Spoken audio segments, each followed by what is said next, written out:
Good morning students. जैसे कि आप जानते हैं कि हम अंग्रेज़ों की भू राजस्व नीतियों के बारे में पढ़ रहे हैं और इसमें जो है 3 प्रकार की प्रणालियाँ जो है प्रचलित थी। अंग्रेज़ों ने जो भू राजस्व उगाहने के जो तरीके निकाले वो 3 प्रकार के थे। स्थायी बंदोबस्त, रैयतवाड़ी प्रथा और महलवाड़ी प्रथा। ठीक है, तो इसमें से हम स्थायी बंदोबस्त के बारे में पहले पढ़ रहे हैं। स्थायी बंदोबस्त क्या था? परमानेंट सेटलमेंट मैंने आपको समझा दिया था और स्थायी बंदोबस्त के क्या उद्देश्य थे ये हमने जान लिया था। आज जो हमारा टॉपिक ऑफ डिस्कशन होगा वो स्थायी बंदोबस्त की विशेषताएं, स्थायी बंदोबस्त के गुण और इसके दोष, ये सब हम पढ़ने जा रहे हैं आज।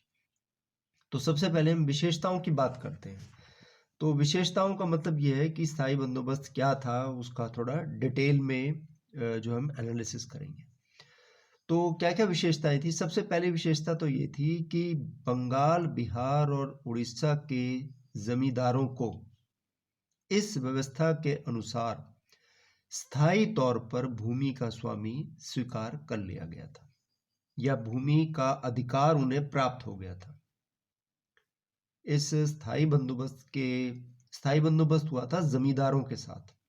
एक तो आपको ये बात ध्यान रखनी है कि the permanent settlement was done with the zamindars.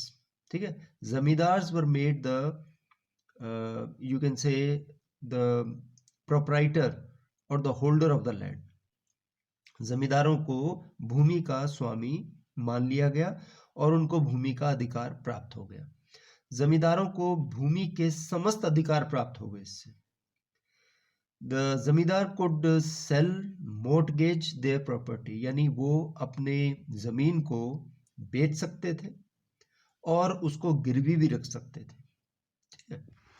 दूसरी बात कि जमींदारों द्वारा दिए जाने वाला भू राजस्व हमेशा के लिए निश्चित कर दिया गया। कहने का अर्थ यह है कि जमींदार जो किसानों से राजस्व उगाएंगे और जो वो राजकीय कोष में जमा कराएंगे, उसकी जो मात्रा थी वो निश्चित कर दी गई। लैंड रेवेन्यू वाज फिक्स्ड कि इस किसान से इतना लेकर इतना राजकोष में जमा करवाना है। इसमें सरकार कोई वृद्धि नहीं कर सकती थी। मतलब कल को ये सरकार कहे कि भाई नहीं, अब तुम्हारी आय ज्यादा हो रही है तो अब तुम ज्यादा जमा कराओ, ऐसा नहीं था। सरकार इसमें वृद्धि नहीं कर सकती थी। सरकार ने तो भू राजस्व की जो दर थी वो निर्धारित कर रखी थी कि 10/11 भाग जो है सरकार अपने पास रखेगी और 1/11 भाग जमींदार अपने पास रख सकते थे। ठीक है, मतलब 10/11 तो सरकार रखेगी और 1/11 भाग जमींदार अपने पास रखेगा। ये जो है भू राजस्व की जो दर है वो निर्धारित कर दी गई। सरकार ने जमींदार को ये वचन दिया कि वे इस निश्चित भू राजस्व के अतिरिक्त जमींदारों से कोई भी और अन्य कर नहीं लेंगे और ना ही जमींदारों को कोई नजराना या भेंट ब्रिटिश सरकार को देनी होगी। ये जो जमींदार होते थे ये तो भारतीय ही थे, तो ये क्या होता था कि ये लोग अंग्रेजों को भेंट उपहार वगैरह दिया करते थे पहले। अब जब जमींदारों को भूमि का स्वामी स्वीकार कर लिया गया तो सरकार ने उनको यह आश्वासन दिया कि एक तो उनको नजराना या भेंट देने की जरूरत नहीं है। दूसरी बात ये कि ये कभी भी कोई और कर जमींदारों पर नहीं लगाएंगे भू राजस्व के अलावा। जमींदारों का यह उत्तरदायित्व था कि वो पट्टे पर, पट्टा आप जानते हो एग्रीमेंट जो होता है जमींदारों और किसानों के बीच में, पट्टे पर स्पष्ट रूप से अंकित करें कि किस किसान को कितनी भूमि दी जा रही है। ठीक है, और उसे कितना राजस्व देना होगा, ये फिक्स्ड होना चाहिए। इन पट्टों की अवहेलना करने पर भी किसानों को न्यायालय जाने का अधिकार होगा। अगर इस पट्टे में अगर गड़बड़ मिलती है, मान लो कोई किसानों से अतिरिक्त कर उगाने की कोशिश करता है तो फिर वो न्यायालय में जा सकते हैं। जमींदारों का एक और उत्तरदायित्व होगा, उनका ये उत्तरदायित्व होगा कि निश्चित किया गया भू राजस्व वो जो है समय पर जमा करवाएंगे। They were bound to submit their revenue on a particular date at a particular time.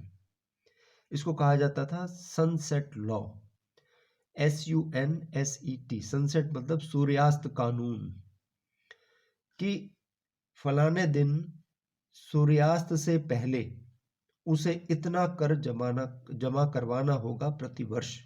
अगर वो जमींदार उस मात्रा में वो कर जमा नहीं करा पाता था तो सरकार उसकी भूमि का कुछ भाग बेचकर इस राशि को पूरा कर सकती थी। यह जमींदारों और अंग्रेज सरकार का एग्रीमेंट था कि सूर्यास्त से पहले प्रतिवर्ष एक दिन निर्धारित कर देते थे कि उस दिन सूर्यास्त से पहले जमींदारों को वो कर जो है जमा कराना होता था राजकोष में। इसलिए इस कानून को कहा गया सूर्यास्त कानून, सनसेट लॉ। ठीक है, अगला जो बात है वो ये है कि जमींदारों को प्रशासनिक अधिकारों से वंचित कर दिया गया। जो पहले उनके प्रशासनिक अधिकार हुआ करते थे कि न्याय करना वो वगैरह सब, वो सब उनसे छीन लिए गए। और ये कहा कि सरकार जमींदारों और किसानों के मामले में कोई हस्तक्षेप नहीं करेगी।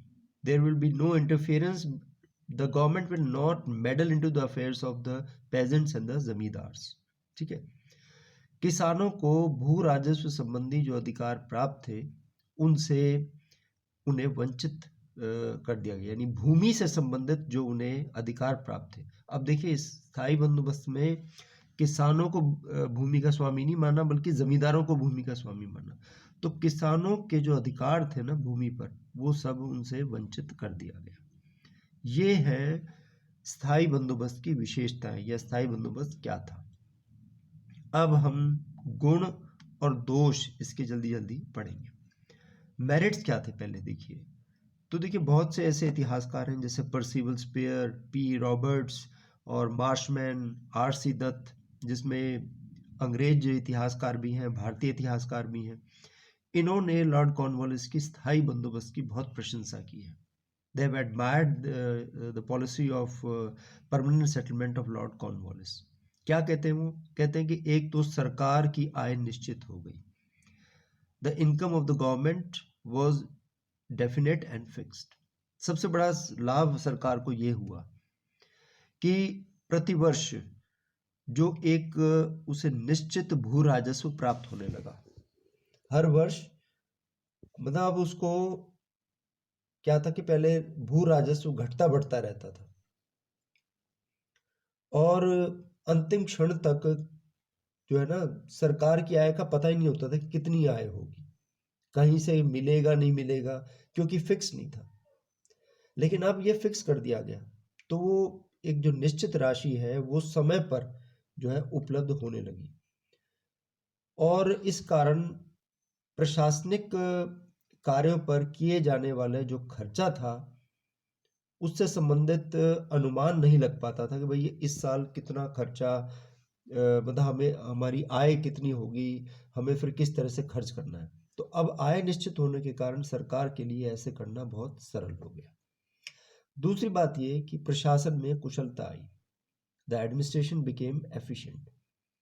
एक तो इस उत्तरदायित्व से छुटकारा मिल गया कि बार बार जो है भू राजस्व निर्धारित करो। भू राजस्व उगाने के लिए, निर्धारित करने के लिए बहुत से अधिकारियों की नियुक्ति करनी पड़ती थी। ये कार्य कोई आसान नहीं था। बहुत से अधिकारी कर्मचारी जो है इसमें लगे रहते थे। तो अब इस उलझन से मुक्ति मिल गई। अब ये जो सारी टाइम और एनर्जी है और जो सारा रुपया पैसा है ये प्रशासन के अन्य विभागों पर लगाकर जो है ना वो कार्य कर सकते थे। यानी अब उनके प्रशासनिक जो उनका ढांचा था उसमें आप ये कह लें कि कार्यकुशलता आई, ज़्यादा कार्यकुशलता है। The administration became more efficient, क्योंकि अभी उन्हें ये काम नहीं करना था कि बार बार भू राजस्व उगाने के लिए अधिकारी कर्मचारियों की नियुक्ति। फिर अगला था कि इससे कृषि उन्नत हुई। स्थायी बंदोबस्त यही सोच के की गई थी कि जमींदार जो है कृषि में रुचि लेंगे। पहले वो रुचि नहीं लेते थे, क्योंकि उन्हें भरोसा नहीं होता था कि इस वर्ष उन्हें पट्टा मिलेगा या नहीं मिलेगा, या दूसरे किसान को मिलेगा, दूसरे जमींदार को मिलेगा। अब सदैव के लिए उन्हें भूमि का स्वामित्व मिल गया, और इसके अतिरिक्त उन्हें अब एक निश्चित मात्रा में भू राजस्व सरकार के पास जमा करवाना होता था, और बाकी जो होता था वो जमींदार खुद रखते थे। अब ऐसा जरूरी नहीं था कि जिस क्षेत्र से भू राजस्व, मान लो एक खेत से 1 लाख रुपए निर्धारित हो गया, और मान लो उससे इनकम हो रही है 1.5 लाख रुपए, तो बाकी जो 50,000 रुपए है वो जमींदारों की जेब में जाता था। ठीक है, लेकिन जमींदार जो है ये प्रयास करते थे कि ज्यादा से ज्यादा उत्पादन हो।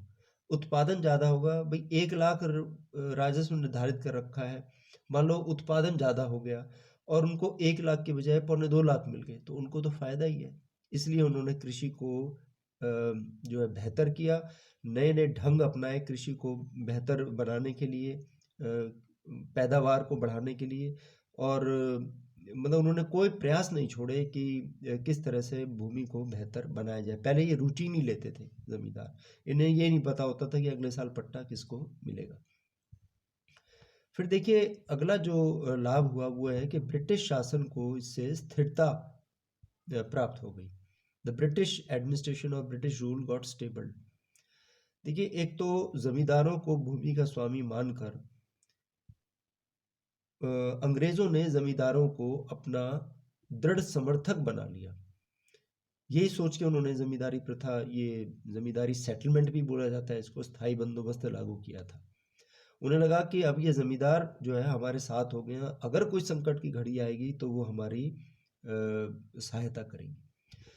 तो इस प्रकार से J.C. मार्शमैन ने कहा है कि ये जो कार्य था अंग्रेजों का, ये एक साहस, बहादुरी और बुद्धिमती का कार्य था। इसके बाद हम लेते हैं स्थायी बंदोबस्त के क्या क्या दोष थे। तो देखिए कुछ अन्य इतिहासकार जैसे होम्स है, या थॉर्नटन है, या R.C. मजूमदार है, ताराचंद है, P.N. चोपड़ा, वो ये लिखते हैं कि स्थायी बंदोबस्त जो है सही नहीं था। उन्होंने स्थायी बंदोबस्त की कटु आलोचना की है।